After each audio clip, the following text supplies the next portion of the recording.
A life with purpose. That's probably something that all of us are looking for, and we feel empty or dead inside when we don't know what we're doing here. But what's life about? What's our purpose, our meaning? What are we supposed to do here? Know that questioning this type of things is completely normal, and don't feel sad for not having an answer right now. It can be a dark place to be when we start to question our life and purpose and we don't know what to do. So in this video I came to share with you 5 tips that will help you to know yourself a little bit better, and that will help you to have a more meaningful life in the process. So let's get started. Well, I know that's not an easy question to answer, and we're different human beings with different desires, skills, goals, circumstances and circles. But we all have a dream and we all want to feel fulfilled. With that said, I want to tell you that fulfillment isn't a science and depends a lot on who you are as an individual. So the first tip that I want to share with you is to give. Time, money, whatever you can give. When someone is donating, the person just lights up, and that's a reaction called giver's glow. According to some studies, when we're generous, our brains release several chemicals that gives us a sense of joy and peace. Giving can even help you to live longer. Some studies have shown that people who volunteer 4 hours per week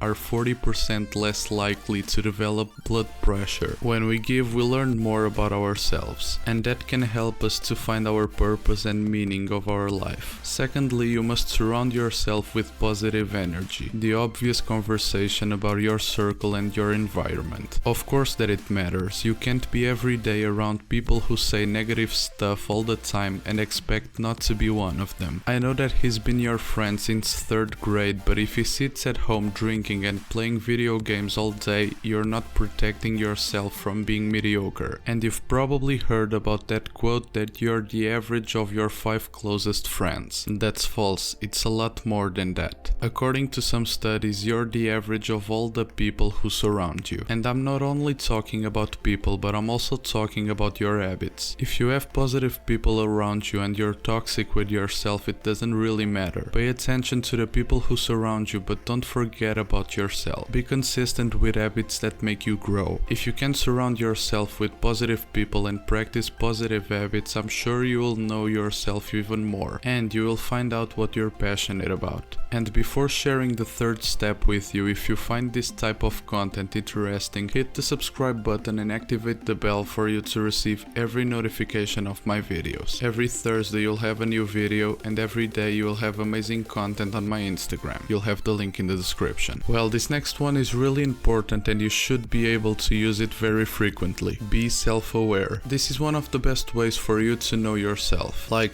ask other people what are the things that you stand out. What are the things that make you forget the time? Which job would you take if you didn't need a job? That's a great way to find out the meaning of your life. Find the things that you love to do and at the same time you're good at it. During this process, don't think too much about other people. This is a personal matter and it should be treated like it. Ask always, but don't compare yourself to anyone. Never lose your uniqueness. This next one is so important, but people sometimes don't seem to realize it. Keep your mind open. People sometimes make the unconscious decision that they're not the type of person who does things like that. When did you decide that? If you fundamentally believe that you can do anything you want, why are you deciding that there are things that you can't do? Allow yourself to be free and to choose whatever you want to do with your life. Go to new places, meet new people, expose yourself to new types of knowledge, and allow yourself to do whatever you want. And forget things like I'm not that type of person. Growth is one of the most important things when it comes to finding your purpose. And last but not least, after you find them, chase your dreams. After you find which dreams you have, after knowing what makes you forget the time and making a plan to go after it, start today. Even if your dream changes along the way, pursue what makes you feel alive today. And if it changes, go after it again. Don't do things just because you want to impress someone or receiving the approval of your friends or family. At the end of the day, you'll only have a purpose and feel fulfilled if you can go after your dreams. And I can promise you that if you're a winner, you'll never lose. Even if you don't get successful the first time, learn new things and move on, but never settle even if you win. Just by following these simple tips, I found that I was a completely different person. Well, and for now I finished my video here. I really hope you guys enjoyed it. This was Successology here. You'll never be average again. Peace.